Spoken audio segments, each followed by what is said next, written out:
Welcome viewers. அது பிப்ரவரி 14, 2003 வருடம் அகமதாபாத், குஜராத். அகமதாபாத்ல வாழ்ந்துட்டு வந்த தருண் மற்றும் சஜினி தம்பதிக்கு கல்யாணமாகி 3 மாதங்கள் தான் ஆகி இருந்துச்சு. புதுசா கல்யாணமான அவங்களுடைய திருமண வாழ்க்கை ரொம்பவே சந்தோஷமா தான் போயிட்டு இருந்துச்சு. இப்படி இருக்கும் பொழுதுதான் பிப்ரவரி 14, 2003 அன்னைக்கு டைம் அப்ப கரெக்டா காலையில ஒரு 7:30 மணி இருக்கும். தருண் தன்னுடைய வீட்டில இருந்து கிளம்பி தன்னுடைய தம்பியான அருணுடைய வீட்டுக்கு போறாரு. அப்படி அவர் வீட்டில இருந்து கிளம்பி சரியா ஒரு அரை மணி நேரம் இருக்கும். அப்ப வீட்ல தனியா இருந்த தருணுடைய மனைவியான சஜினி ஆபீஸ்க்கு கிளம்பிட்டு இருக்காங்க. அப்படி பெட்ரூம்குள்ள ரெடி ஆகிட்டு இருந்த அவங்களுக்கு சடனா யாரோ வீட்டுக்குள்ள வர்ற மாதிரியான ஒரு உணர்வு ஏற்படுது. ஒருவேளை அது தன்னுடைய கணவரா இருக்குமோ அப்படின்னு பெட்ரூம்ல இருந்து வெளியே வந்து பாக்குறாங்க. அப்ப அவங்க எதிர்பாராத நேரத்துல பின்னாடி இருந்து ஒரு நபர் சஜினியுடைய கழுத்தை துப்பட்டாவால நெரிக்க ஆரம்பிக்கிறான். இப்படி குரல் வலை நெரிக்கப்பட்டதால சஜினியால கத்த முடியல அப்படின்னாலுமே அவனை எதிர்த்து போராட ஆரம்பிக்கிறாங்க.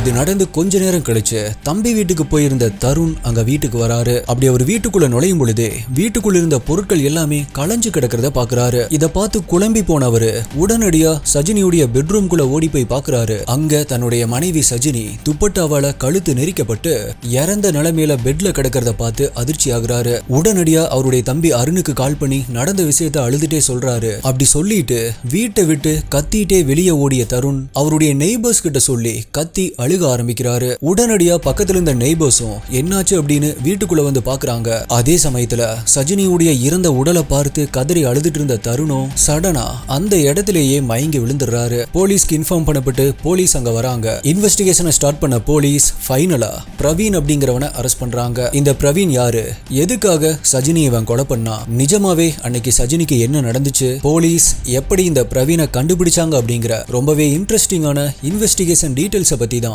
இன்னைக்கு வீடியோல நம்ம டீகோட் பண்ண போறோம். நீங்க பார்த்துட்டு இருக்கிறது சரவணன் டீகோட்ஸ். நான் உங்கள் சரவணன். வாங்க இன்னைக்கு வீடியோக்குள்ள போலாம்.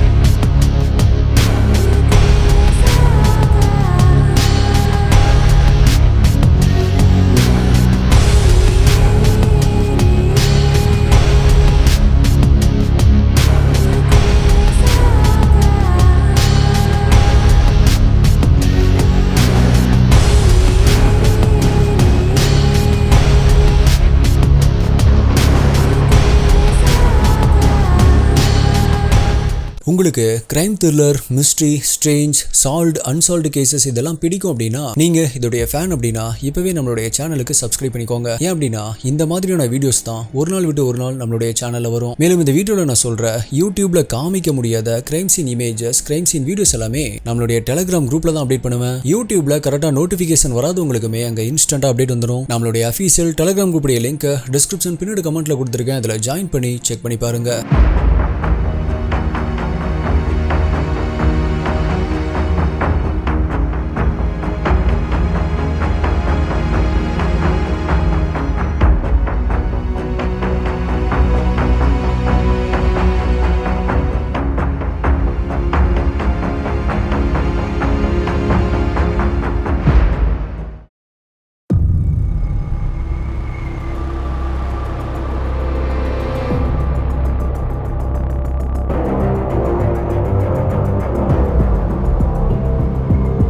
தருணுக்கு அவங்களுடைய அம்மா பொண்ணு பார்க்க ஆரம்பிக்கும் போது சஜினியுடைய ஃபேமிலி இன்ட்ரடியூஸ் ஆகுறாங்க. 28 வயதான தருண் அகமதாபாத்ல ஒரு ஸ்கூல்ல பிடி டீச்சரா ஒர்க் பண்ணிட்டு இருந்திருக்காரு. 26 வயதான சஜினி பேங்க்ல ஒர்க் பண்ணிட்டு இருந்திருக்காங்க. தருணும் சஜினியும் ஒருத்தர் மீட் பண்ணி பேசிக்கிறாங்க. அவங்களுக்கும் பிடிச்சு போகுது. சோ 2 பேர்த்துக்குமே டிசம்பர் 2002ல திருமணம் ஆகுது. இப்படி பல கனவுகளோட ஆரம்பிச்ச அவங்களுடைய வாழ்க்கை சில நாட்கள்லயே முடிஞ்சு போகுது.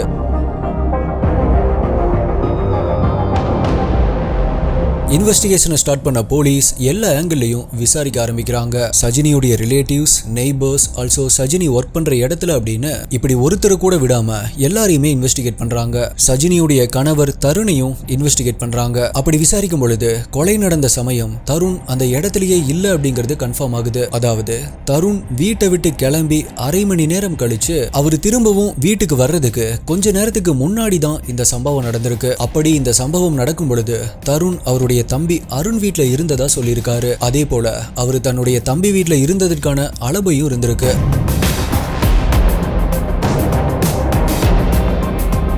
சோ அடுத்ததா போலீஸ் இது ஒரு திருட்டுக்காக நடந்த கொலையா இருக்கலாம் அப்படிங்கிற ஆங்கிள் விசாரிக்க ஆரம்பிக்கிறாங்க. சஜினியுடைய நகை ஏதாவது காணாம போயிருக்கா அப்படின்னு பார்க்கும்போது சஜினி இறப்பதற்கு முன்னாடி அவங்க கழுத்துல போட்டிருந்த செயின் 2 வெட்டி எடுக்கப்பட்டிருக்கு. ஆனா அது காணாம போகல, அங்கேயே தான் கிடந்திருக்கு. ஆல்சோ லாக்கர்ல கிடந்த பணம் எல்லாமே சதறி கிடந்திருக்கு. அதே போல அந்த பணமும் வீட்டுல இருந்த விலை உயர்ந்த பொருட்கள் எதுவுமே காணாம போகல. சோ இது ஒரு திருட்டுக்காக நடந்த கொலை இல்ல. ஒருவேளை கில்லருக்கு தேவையான வேற ஏதோ ஒரு பொருள் சஜினியுடைய வீட்டுல இருந்திருக்கலாம், அதுக்காக தான் இந்த கொலை நடந்திருக்கலாம் அப்படின்னு போலீஸ் யோசிச்சாங்க.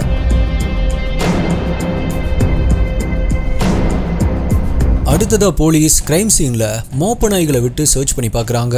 ரொம்ப நேரம் அமைதியா இருந்த அந்த மோப்ப நாய் திடீர்னு அந்த வீட்டுக்கு வெளியில கூட்டத்துல நின்ன யாரோ ஒருத்தரை பார்த்து குறைக்க ஆரம்பிக்குது. கூட்டம் ரொம்பவே அதிகமா இருந்ததால அது யாரையோ ரேண்டமா பார்த்து குறைக்குது அப்படின்னு போலீஸ் அதை நோட் பண்ணல. ஆனா சஜினியுடைய அம்மா அதை நோட் பண்ணி அது யாரை குறைக்குது அப்படின்னு உன்னிப்பா கவனிச்சு பாக்குறாங்க. அப்போ அந்த இடத்துல நின்னது தருணுடைய பேரண்ட்ஸான அண்ணம்மாவும் ஜின்ராஜும் தான்.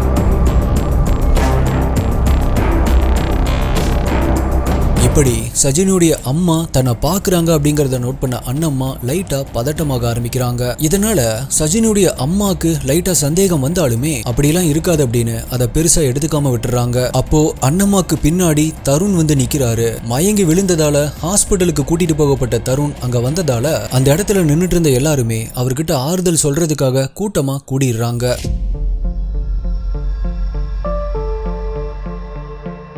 இப்ப போலீஸ் சஜினியுடைய உடலை அட்டாப்சி பண்றதுக்காக அனுப்பி வைக்கிறாங்க. அதுல சஜினி கழுத்து நெரிக்கப்பட்டு மூச்சு திணறல் ஏற்பட்டு தான் இறந்து போயிருக்காங்க அப்படிங்கறது கன்ஃபார்ம் ஆகுது. இப்ப போலீஸ் சஜினிக்கு வரதட்சணை கொடுமை ஏதாவது நடந்திருந்துச்சா அப்படின்னு அதை பத்தி சஜினியுடைய பேரண்ட்ஸ் கிட்ட தருணுடைய ஃபேமிலியை பத்தி விசாரிக்க ஆரம்பிக்கிறாங்க. திருமணத்தப்ப சஜினி வரதட்சணையா நிறைய பணமும் நகையும் கொண்டு வந்திருக்காங்க. அந்த பணத்தை தருணுடைய அக்கௌண்ட்டுக்கு டிரான்ஸ்ஃபர் பண்ண சொல்லியும் ஆல்சோ அந்த நகையை கொடுக்க சொல்லியும் சஜினிய ரொம்பவே பிரஷர் பண்ணிருக்காங்க அப்படிங்கிற விஷயம் போலீஸ்க்கு தெரிய வருது.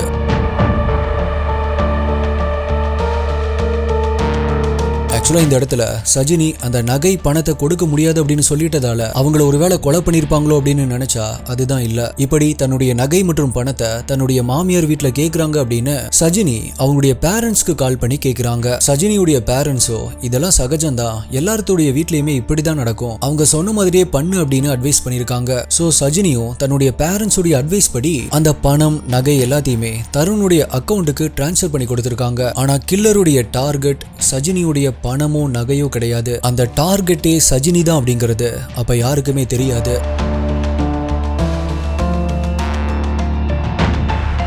தன்னுடைய மகள் இறந்து போன சோகத்தோட சேர்ந்து கோர்ட் கேஸ் அப்படின்னு சொல்லி அலைஞ்சு சஜினியுடைய பேரண்ட்ஸும் நொந்து போறாங்க. இப்படியே நாட்கள் நகர ஆரம்பிக்குது. 1 வருடம் ஆகுது, 2 வருடம் ஆகுது, 10 வருடங்கள் கடந்து போகுது. ஆனா போலீஸால கில்லரை தேடி கண்டுபிடிக்க முடியல. சோ ஒரு கட்டத்துல போலீஸ் இந்த கேஸை க்ளோஸ் பண்ணிடலாம் அப்படின்னு இருந்த சமயத்துல அப்போ குஜராத்துடைய சிஎம் இருந்த நரேந்திர மோடி அவர்கள் கிட்ட இந்த கேஸை க்ளோஸ் பண்ண வேண்டாம் அப்படின்னு சஜினியுடைய அப்பா ஒரு கோரிக்கை முன் வைக்கிறாரு. இப்படி சஜினியுடைய அப்பா ஒரு முயற்சி எடுத்ததுக்கு அப்புறமா கிரைம் பிரான்ச்ல இருக்கிறதுலயே ரொம்பவே திறமையான ஒரு ஆபீசரான டிசிபி தீபன் அப்படிங்கிறவரு இந்த கேஸை இன்சார்ஜ் எடுத்துக்கிறாரு.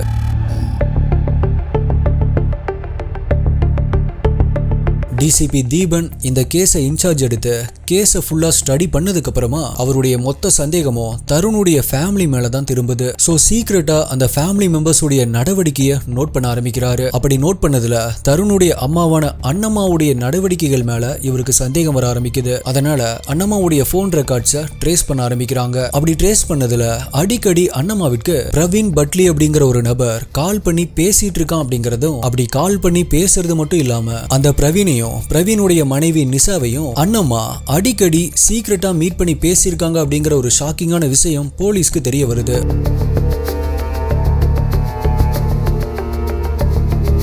இது தெரிஞ்சதும் யார் இந்த பிரவீன் அப்படின்னு செக் பண்ணி பார்க்கும்போது அது அகமதாபாத்ல ஸ்கூல்ல ஒரு பிடி டீச்சரா வேலை பார்த்துட்டு இருக்கிற ஒரு நபர் அப்படிங்கிறது தெரிய வருது. பட் பிரவீனுடைய மொபைல் நம்பர் பெங்களூர்ல இருக்கிற ஒரு டவருடைய லொகேஷனுக்கு கீழே காமிச்சிருக்கு. போலீஸ் அந்த ஸ்கூல்ல போய் விசாரிக்கும் போது அந்த பிடி டீச்சரான பிரவீனுக்கும் இந்த கேஸுக்கும் எந்த சம்பந்தமும் இல்ல அப்படிங்கிறது தெரிய வருது. ஒருவேளை போலீஸ் ஆளை மாத்தி விசாரிச்சுட்டு இருக்காங்களா அப்படின்னா போலீஸ்க்கு கிடைச்ச எல்லா எவிடன்ஸும் பிடி டீச்சரான பிரவீனுடைய தான் அப்படிங்கிறது உறுதியாயிருக்கு. அப்ப பிரவீன் தான் போய் சொல்றாரா? இப்ப இங்க என்ன நடந்துட்டு இருக்கு, எந்த இடத்துல தப்பு நடந்திருக்கும் அப்படின்னு ஆபீசர்ஸ் குழம்பி போயிருந்த சமயத்துல தான் பிடி டீச்சர் பிரவீன் ஒரு விஷயத்த சொல்ல ஆரம்பிக்கிறாரு.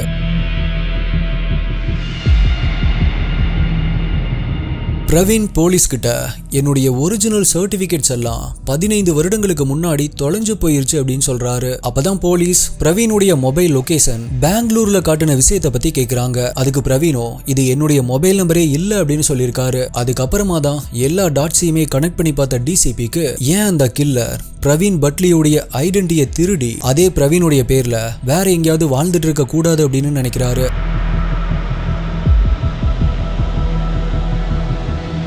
ஸோ போலீஸ் பெங்களூர்ல அவங்களுக்கு கிடைச்ச மொபைல் சிக்னலை ட்ரேஸ் பண்ணி அட்ரஸை கண்டுபிடிச்சு பிரவீன் அப்படிங்கிற பேர்ல வாழ்ந்துட்டு இருக்கிற அவனுடைய வீட்டுக்கு போறாங்க. அங்க போய் பார்க்கும் பொழுது நிசா அப்படிங்கிற அவனுடைய மனைவி மட்டும் இருக்காங்க. ஸோ போலீஸ் நிசா கிட்ட உங்களுடைய கணவர் பெயர் என்ன அப்படின்னு கேட்குறாங்க. அதுக்கு நிசா பிரவீன் அப்படின்னு சொல்றாங்க. அப்ப போலீஸோ ஓகே உங்களுடைய கணவருடைய போட்டோவை கொஞ்சம் காமிக்க முடியுமான்னு கேக்குறாங்க. அதுக்கு நிசா என்கிட்ட என்னுடைய கணவர் போட்டோ கிடையாது, என்னுடைய கணவர் போட்டோ எடுக்கிறத விரும்ப மாட்டாரு, எங்களுடைய திருமணத்தப்ப கூட நாங்க போட்டோ எடுக்கல அப்படின்னு சொல்றாங்க.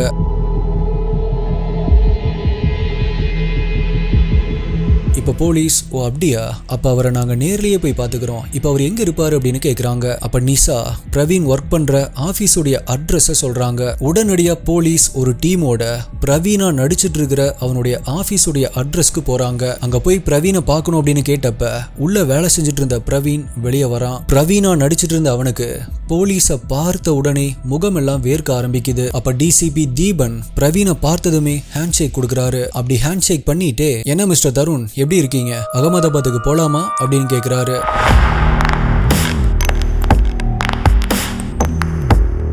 எஸ், சஜினியை கொலை பண்ணது அவங்களுடைய கணவர் தருண் தான். அவன் தான் பிரவீன் அப்படிங்கிற பெயர்ல இத்தனை வருடங்களா தலைமறைவா வாழ்ந்துட்டு இருந்திருக்கான். தருணை போலீஸ் அரெஸ்ட் பண்ணி கூட்டிட்டு போறாங்க. தருண் எதுக்காக சஜினியை கொலை பண்ணா, கல்யாணம் பண்ண 2 மாதங்கள்ல கொலை பண்ற அளவுக்கு தருணுக்கும் சஜினிக்கும் இடையில என்ன பிரச்சனை அப்படின்னு அவன் கன்ஃபஸ் பண்ணதை கேட்டு இதுக்காக ஒரு பொண்ணுடைய வாழ்க்கைய அநியாயமா செதைச்சிட்டியே அப்படின்னு அங்கிருந்த போலீஸ் ஆபீசர்ஸே அதிர்ச்சி அடைஞ்சாங்க. அப்படி அவன் கன்ஃபஸ் பண்ணது இதுதான்.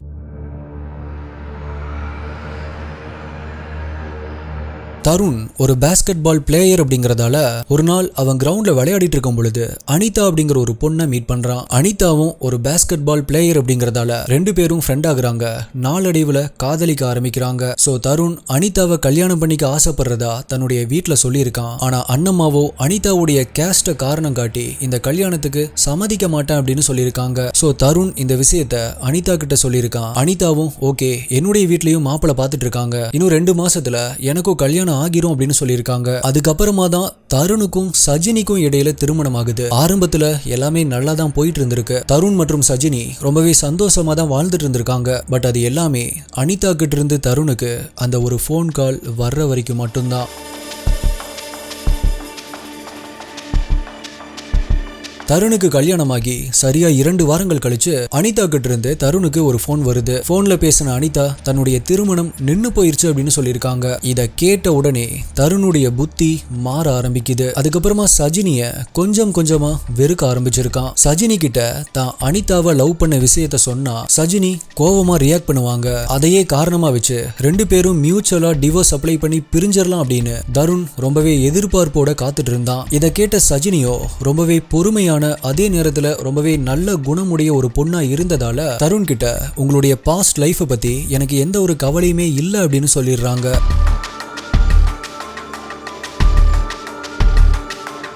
இதுக்கப்புறமா என்ன நடந்தாலும் சஜினி அவனை விட்டு பிரிய போறதில்லை அப்படிங்கிற உண்மையை அவன் புரிஞ்சுக்க ஆரம்பிக்கிறான். இப்படியே 3 மாதங்கள் கடந்து போகுது. அப்பதான் நம்ம இன்ட்ரோல பார்த்த சம்பவம் நடக்க ஆரம்பிக்குது. சம்பவம் நடந்த அந்த நாள் காலையில 7:30 மணிக்கு தன்னுடைய தம்பி அருண் வீட்டுக்கு போறதா சொல்லிட்டு கிளம்பி போன அவன் அருணுடைய வீட்டுக்கு போய் இன்னைக்கு நைட்டு எங்க வீட்டுல டின்னர் அரேஞ்ச் பண்ணிருக்கோம், கண்டிப்பா நீங்க எல்லாருமே வந்துருங்க அப்படின்னு இன்வைட் பண்ணிருக்கான். அதுக்கப்புறமா ஒரு 8 மணிக்கு அவனுடைய வீட்டுக்கு வர்ற வழியில அவனுடைய நெய்பர்ஸை பார்த்து அவங்க கிட்ட தானா போய் வழிய பேச்சு கொடுத்து அலபைய கிரியேட் பண்ணியிருக்கான்.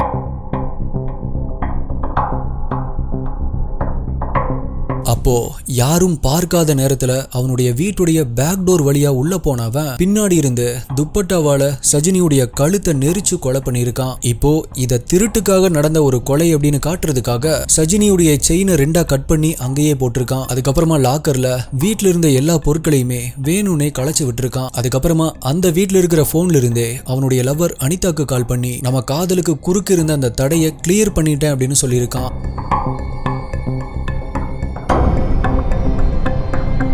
அப்படி அனிதாக்கு கால் பண்ணதுக்கு அப்புறமா தான் தன்னுடைய தம்பி அருணுக்கு கால் பண்ணி அழுது நாடகம் போட்டிருக்கான். தன்னை நல்லவன் மாதிரி காமிச்சுக்கிறதுக்காக தான் எல்லாருக்கு முன்னாடியுமே மயக்கம் போட்டு நடிச்சிருக்கான். போலீஸ் அங்க வர்றதுக்கு முன்னாடியே அவனை ஹாஸ்பிட்டல் கொண்டு போயிருப்பாங்க. அதனாலதான் அங்க வந்த மோப்ப நாய்கள் முதல்ல குறைக்காம இருந்திருக்கும். ஆனா சஜினியுடைய அம்மா மோப்ப நாய்கள் குறைக்கும் பொழுது நோட் பண்ணிருப்பாங்க இல்லையா, அப்போ அண்ணம்மாக்கு பின்னாடி ஹாஸ்பிட்டல் இருந்து வந்த தருண் அங்க நின்னுட்டு இருந்திருப்பான். ஆக்சுவலா அவனை பார்த்துதான் அந்த மோப்ப நாய் குறைச்சிருந்திருக்கணும்.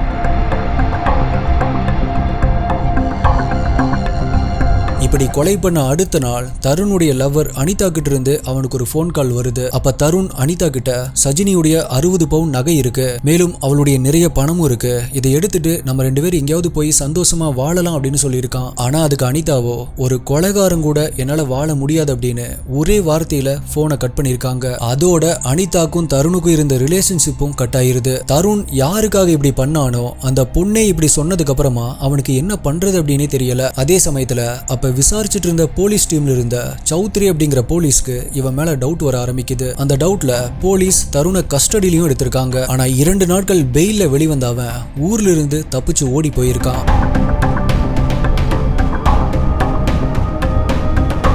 அப்படி ஊரை விட்டு ஓடி போனவன் தன்னுடைய ஃபேமிலி கூட சுத்தமா கான்டாக்டே இல்லாம இருந்திருக்கான். அப்பதான் அவன் கூட ஹாஸ்டல்ல ஒன்னா தங்கி படிச்ச பிரவீன் பட்லி அப்படிங்கிறவரு தருண் கிட்ட தனக்கு வேலை வாங்கி தர்றதுக்காக அவருடைய ஒரிஜினல் சர்டிபிகேட்ஸ் எல்லாத்தையுமே கொடுத்திருப்பாரு. அதை எடுத்துட்டு பூனேக்கு கிளம்பி போனவன் டிரைவிங் லைசன்ஸ்ல இருந்து பாஸ்போர்ட் வரைக்கும் பிரவீன் பட்லி அப்படிங்கிற பேர்லயே சேஞ்ச் பண்ணி அவனே பிரவீனா மாறி ஒரு இம்போஸ்டரா வாழ்ந்துட்டு இருந்திருக்கான்.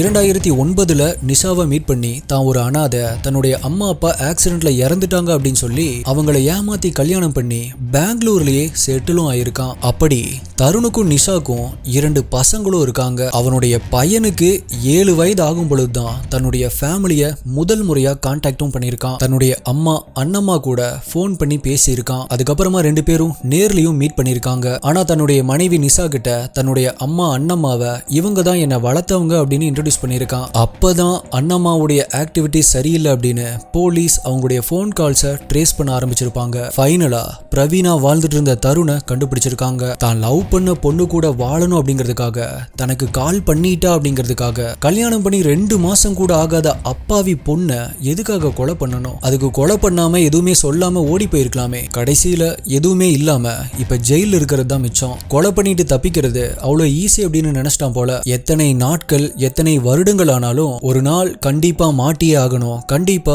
செஞ்ச தப்புக்கு தண்டனை அனுபவிச்சே ஆகணும். அது மட்டும் இல்ல, அப்படி மாற்ற வரைக்கும் சந்தோஷமாவா இருக்க முடியும்? இப்ப மாட்டிருவோமோ நாளைக்கு மாட்டிருவோமோ அப்படின்னு போலீஸை எங்க பார்த்தாலுமே ஒரு பயத்தோட நரக வேதனையில தான் இருக்கணும். இது எல்லாத்தையும் கொலை பண்ற எவனும் யோசிக்கிறது இல்ல போல. சோ எஸ்டி இன்வெஸ்டிகேட்டர்ஸ், நீங்க இத பத்தி என்ன நினைக்கிறீங்க? உங்களுடைய கருத்துக்களை மறக்காம கீழே கமெண்ட் பண்ணுங்க. உங்களுடைய பெஸ்டான கமெண்ட் அடுத்த வீடியோல வரும். இது வரைக்கும் லைக் பண்ணாம பார்த்துட்டு இருந்தா வீடியோக்கு ஒரு லைக் கொடுத்துருங்க. கிரைம் த்ரில்லர் பிடிச்ச உங்களுடைய ஃப்ரெண்ட்ஸ் அண்ட் ஃபேமிலி கிட்ட இந்த வீடியோவை ஷேர் பண்ணுங்க. இதே மாதிரியான வேற ஒரு வீடியோல மீட் பண்றேன். நன்றி, பாய்.